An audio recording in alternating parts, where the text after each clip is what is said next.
I want a pair of the Birkenstocks that I wear, but with laces. So I was like, I'll just put them on. And I wore them to Paris for Fashion Week, and Virgil saw me wearing them and he's like, yo, I gotta do it. And so he put the swoosh and he said, put the Air Ortho, which I thought was pretty funny. Hi, my name is Chris Gibbs. I'm the owner of UNION Los Angeles, and this is my life in sneakers.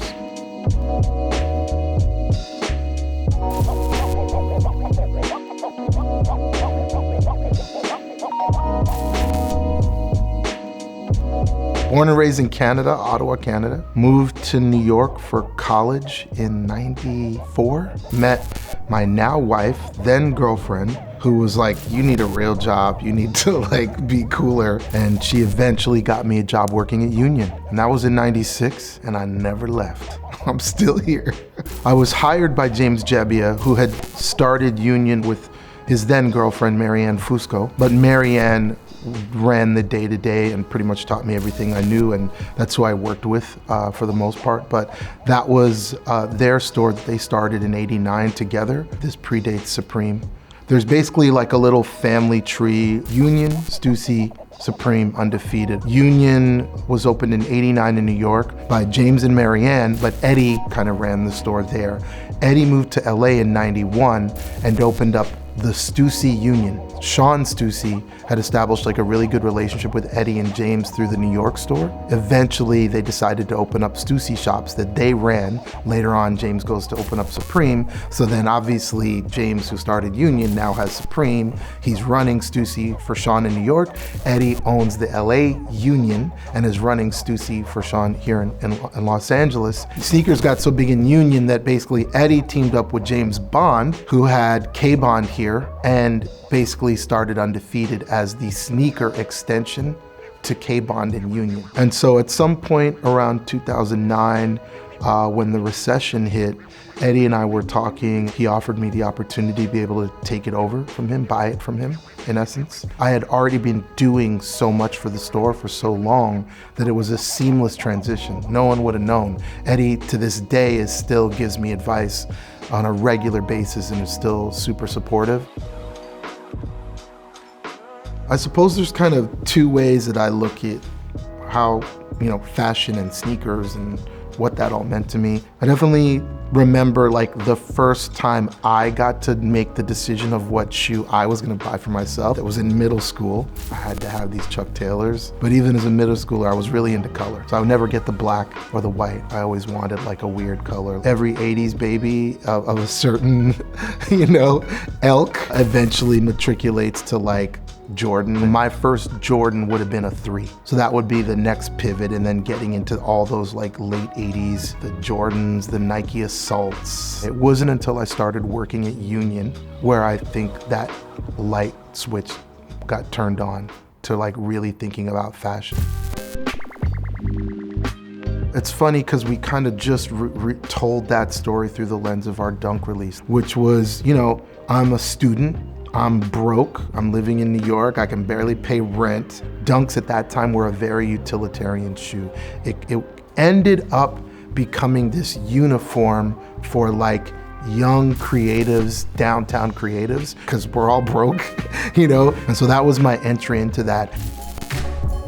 It wasn't really until I went to Japan for the first time in 2001 where I saw how Japan treated the Dunk, where they have the Brazils, yellow, and all these crazy colors. My mind exploded. And I was like, oh, this is insane. And that's when I really got into sneaker culture right there. Japan was an extremely early adopter of streetwear. And so we would sell a large majority of our product to Japanese students, Japanese tourists, to Japanese parallel buyers. Today, it's reselling.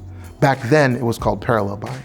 And parallel buying, the intention was to bring something that's not available from another geo, from another city, from another space, and offer it to people who want something different.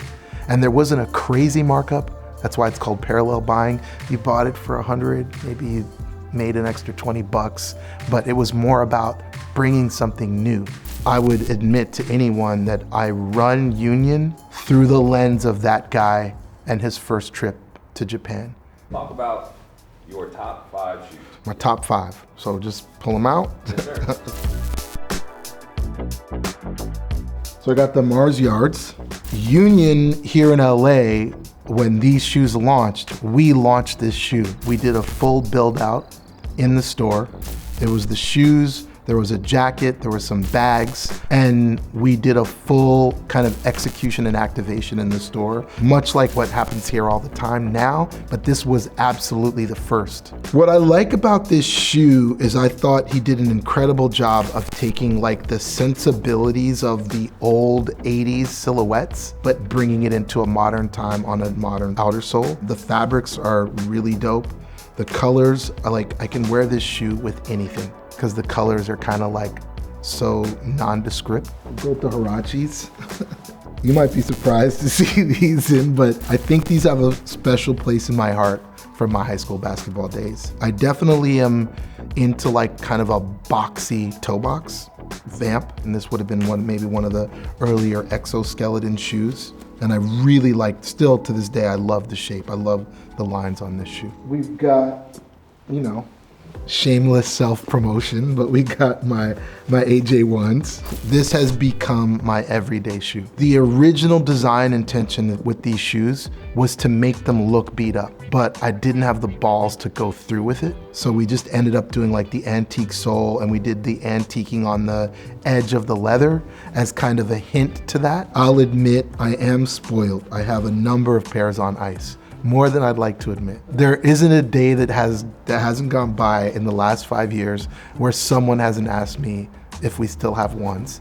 And the answer is no, because we don't. And some of those people are good friends. And some of those people might even be size 11. And they don't know how many 11s I have for myself.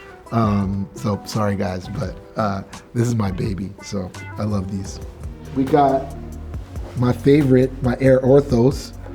Rest in peace to Virgil. I'm a big Birkenstock guy, so that's my non-sneaker shoe that you'll see. One day, I went and bought a pair of these are the Bostons, the black leather Bostons. I'm not like a world-class customizer, no one would call me that, but I like cut the buckle off, because these are Bostons here, cut the buckle off, punched lace holes in them, because I was like, yo, wouldn't it be dope that, like, I want a pair of like the Birkenstocks that I wear, which would either be the Boston or the London. Actually, these are Bostons, these are Londons. Londons have but with laces. And they make a version of it, but I don't really like it. So I was like, I'll just put them on. And you know, this is right around when Virgil dropped the 10s. And so I was like, oh, I'll add the laces because that'll make it, you know, whatever. So I was wearing these a lot, and I wore them to Paris for Fashion Week, and Virgil saw me wearing them and he's like, yo, I gotta do it. And so he put the swoosh and he said, you know, put the Air Ortho, which I thought was pretty funny. So these are some favorites of mine, obviously for a nostalgic reason. Last but not least but not last, earlier on I said Chucks were kind of my first introduction into sneaker world. They're still my favorite. A while ago, Converse did a collaboration with Damien Hirst, and these are them, and it blew my mind. I loved the fabric. They used this really crazy fabric. Colors were like, I always like muted colors, so it wasn't this bright red, it was this kind of orangey muted red. So these are them. There it is.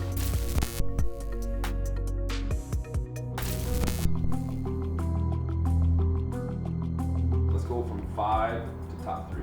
Okay, I'm gonna remove these, and I'm gonna remove my Air Orthos. Let's go to top 2. Let's take third place out. Bronze medal. Bronze medal, Mars Yard. Okay. So it's interesting. I got 2 kids. You're gonna ask me which to choose between my 2 kids? Wow. I guess I'll keep the ones. Why not? 1A, 1B, but I'll keep those. Those have been my daily drivers since I made them. I wear them almost every day. So much so that I haven't been wearing my Chucks. We, as a store, you know, the preeminent streetwear store, would be very familiar with making collabs, carrying the collabs that everybody makes. So by the time I took over, it was, you know, like a easy muscle, a muscle that was used all the time. I did the 180s. So we did the Clerks pack, and I think that was 2006, and that was fun, awesome, dope, everything. Union was one of the first Adidas consortium members. We did a couple consortium shoes. We did a Converse, we did a Vans. We've had quite a few collaborations over the years, and it's always fun and it's always good to do it. But the Jordan team, I knew them because they'd come and they'd do like inspiration shopping at the store once a year. And then one year they were like, yo, can we take you for a coffee and pick your brain? And they really were trying to figure out apparel. And then I think at one point they were like, well, what would you do? And I was like, yo, if I went to like the Rose Bowl and found like some dope, perfectly patinaed vintage Jordan t-shirts and sweatshirts, that's something I'd get pretty excited about. And then a couple months later, a box shows up at my office and it's a whole bunch of like patinaed Jordan stuff. And they're like, yo, like we took your notes. Those are samples. We want to work with you. What do you want to do? Like blue skies, what do you want to do? And I was like, all right, well, I got to tell you one thing. You can't separate the apparel from the footwear. You have to treat them equally. And if we treat them, and in doing so, we need to add a footwear to this capsule. Well, what shoe would you want to do? I was like, I want to do the one. They're like, really? You want to do the one? Because we had a bunch of flight stuff, and they're like, flight stuff's more like the 3 or the 4. I was like, you're getting too like nerdy on it. The intention of this design is not the year. Streetwear is just like more about a feeling. So I was like, the streetwear part of this is just, there's an era from 89 to 93 of just vintage Jordan stuff. And that era has to start with the thing that started it all, the one. They were like, yeah, let's do it. We put our all into the launch. We told the launch through the story of the Rose Bowl little thing we did and vintage. And I had no idea how much people were gonna come to appreciate this shoe and go crazy for it. No idea. I was blown away. So with the two, I got really inspired by like utilitarian work clothing and work uniforms where they had like labeling and like directional, you know, this is the purpose of this jacket or this shoe, and it would be written on the outside, like very like mil-spec. Mil-spec does that too. So I wanted to make sure we had all the labels all over the shoe. And then I kind of like the idea of like bringing some exo ideas. So we kind of made this area a little bit more industrial looking. I probably designed from a very familiar place. And what's familiar to me is my late 80s introduction to sneaker culture. Do I want to lean into that? Do I want to bring it up modern? Do I want to make it a little bit more sophisticated and make it more like fashion? And so I think with this one, I wanted to make it fashion. Streetwear is very alive. I'll say that. Streetwear is not a silo of fashion that is juxtaposed against other silos. Streetwear can be contemporary, it can be high fashion, it can be luxury, it can live in all of them. I think high fashion, they're not dumb. They're like, oh, that's what everybody wants? Like Gen X, Y, and Z are the ones spending money on fashion, not boomers anymore. So we have to make stuff that they're going to appreciate. So we have to speak in their language, and their language is streetwear right now. And so they've smartly started to make a lot of their collections through a streetwear veneer. How do you think sneakers plays into this whole construct of fashion and streetwear and where everything's going? What do you see for the future of sneakers? This is probably a weird way to answer it, but I think a lot about like South Park. And they had a couple episodes a couple years ago where they were suggesting is that like America's trapped in this cycle of remembering and the things that they were familiar to growing up with. Disney is maybe taking wild advantage of that right now, and it's just Star Wars, and it's Boba Fett, and if you know, and then it's the Stormtrooper, and then they're tapping into this thing that is for some reason, I don't know, I'm not a sociologist or a psychologist, but it seems to be this special moment in time for a lot of people, right? And so sneakers is that for a guy of a certain age, my age, I'm Gen X, right? So sneakers hits this chord for a Gen X kid.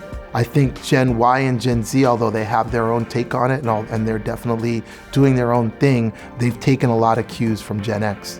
And so sneakers is just this really special thing. They're the accoutrement to your fashion. They're the finishing piece. They're the cherry on top of every outfit. And so much so that you think about the cherry before you think about the outfit, which is kind of crazy. But That was awesome. yeah, thank you.